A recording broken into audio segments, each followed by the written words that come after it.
La plupart des stratégies marketing qu'on vous apprend sur Internet sont celles qui tournent autour de la stratégie organique, c'est-à-dire faire des posts sur les réseaux sociaux, des articles de blog, des vidéos, des shorts, des réels, des carousels, etc., etc.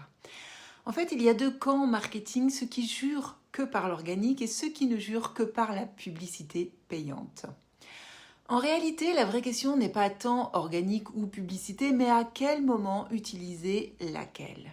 Il existe une vingtaine de stratégies marketing et j'en ai déjà mentionné dans d'autres vidéos, mais celle-ci, l'organique, est quand même la plus longue à nous amener des résultats. Il faut d'abord se constituer une audience, c'est plus une preuve d'autorité, c'est plus de la visibilité que de la vente directe, contrairement à d'autres stratégies marketing avec lesquelles, dans une semaine, vous êtes sûr d'avoir vos prochains clients. Ceci dit, nous sommes encore très nombreux à vouloir percer sur les réseaux sociaux parce que c'est gratuit. Et donc voici le premier avantage de l'organique, sa gratuité.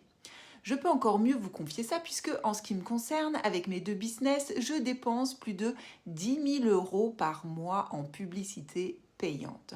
Ce serait donc 10 000 € d'économiser si je basais toute ma stratégie sur de l'organique. Donc l'organique a ce gros avantage-là d'être gratuit. L'organique permet aussi de tester différentes approches quand on a le temps. Par exemple, le sujet central justement de votre chaîne, de votre profil, l'angle des messages, vos appels à l'action. Et là, tu cherches à comprendre ton audience avec des test and learn, tu t'approches de ce que veut ton client. L'autre avantage de l'organique, c'est que, je pense, vous le savez déjà, il faut voir entre 7 et 12 fois une même personne pour commencer à créer un lien de confiance avec elle. Et c'est ainsi que se font les ventes, grâce à de la confiance. Ainsi, l'autre gros avantage des réseaux sociaux, c'est que si vous postez régulièrement, vous apparaîtrez sur le feed probablement suffisamment de fois pour que les personnes qui vous suivent se rappellent de vous et commencent à vous faire confiance. Non seulement ils vous voient, mais vous appuyez votre autorité en leur apportant de la valeur. La seule exception que j'apporterai quand même à ce que je viens de vous dire, c'est que vous pouvez utiliser les réseaux sociaux pour avoir des clients plus vite, mais d'une seule façon. En vous constituant des communautés actives, c'est-à-dire un groupe privé par exemple sur Facebook, un groupe sur LinkedIn ou un espace sur School ou alors juste un groupe sur WhatsApp. Alors j'avoue, on sort un petit peu des réseaux sociaux. Mais dans ces endroits un peu plus confinés où la parole est libre mais où surtout on est plus proche de ses prospects, cela peut être extrêmement rapide de vendre son offre. Alors attention, ça ne veut pas dire que c'est facile. Car non seulement vous allez devoir inciter vos prospects à vous rejoindre sur ces groupes communautaires, vous devrez aussi leur délivrer de la valeur, bien sûr, mais vous devrez en plus retourner les voir un par un pour les convertir.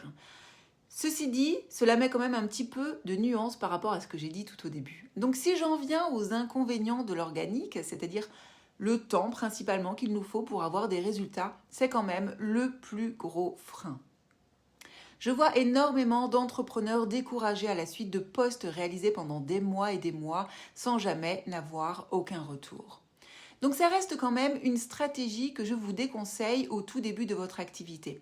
Ce n'est pas celle qui va, encore une fois, rapidement vous amener des clients si c'est votre objectif urgent. Le deuxième inconvénient pourrait être celui-ci. Vous êtes tributaire d'une plateforme. Si vous passez 2 ans à faire des posts tous les jours ou tous les 2 jours, à constituer une audience, à commencer à vendre et que la plateforme disparaît ou restreint les droits ou même supprime votre compte, vous n'avez plus rien du tout. Les données ne vous appartiennent pas.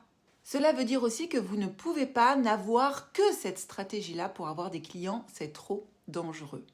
Quand on est entrepreneur, on doit avoir le contrôle de tout, de l'argent qui rentre notamment. Et vous n'avez pas le contrôle à 100% des plateformes que vous utilisez.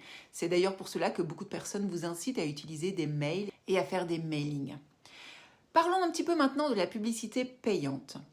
Je ne vais pas dévier beaucoup car finalement, les plateformes qui nous incitent à faire des posts pour créer de l'émulation et de l'attraction sont aussi celles qui nous proposent des emplacements pour faire de la publicité. Donc c'est aussi un risque en ce qui concerne la publicité payante de n'être tributaire que d'une plateforme ou d'être tributaire en règle générale des plateformes. Le deuxième inconvénient, c'est, vous vous en doutez, le coût. Il y a des plateformes plus ou moins chères. Le coût par lead diffère selon le réseau social que vous allez utiliser. Après, ça peut être un réseau social comme Meta, YouTube, LinkedIn, TikTok, Pinterest, mais aussi Google ou d'autres plateformes publicitaires qui existent mais qui sont beaucoup moins connues du grand public.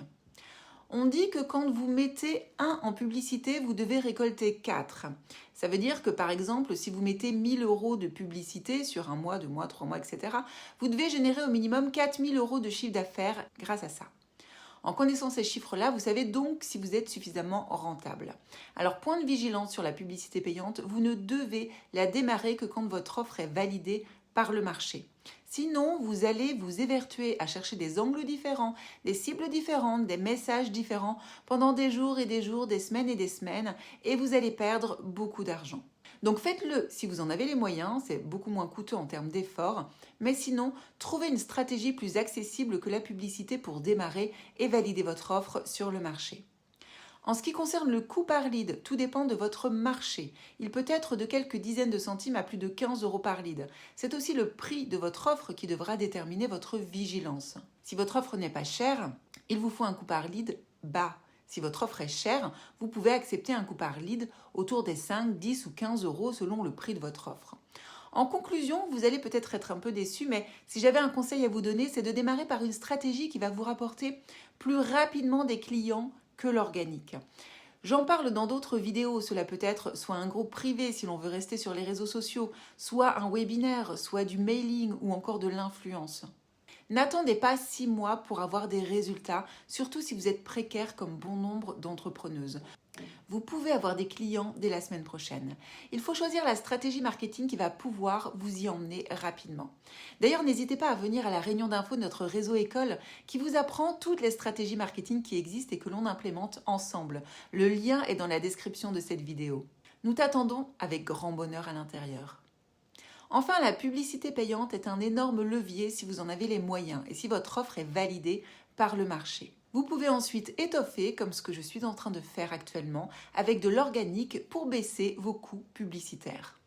Je croise les doigts pour que tu cartonnes avec ta stratégie marketing. Prends soin de toi.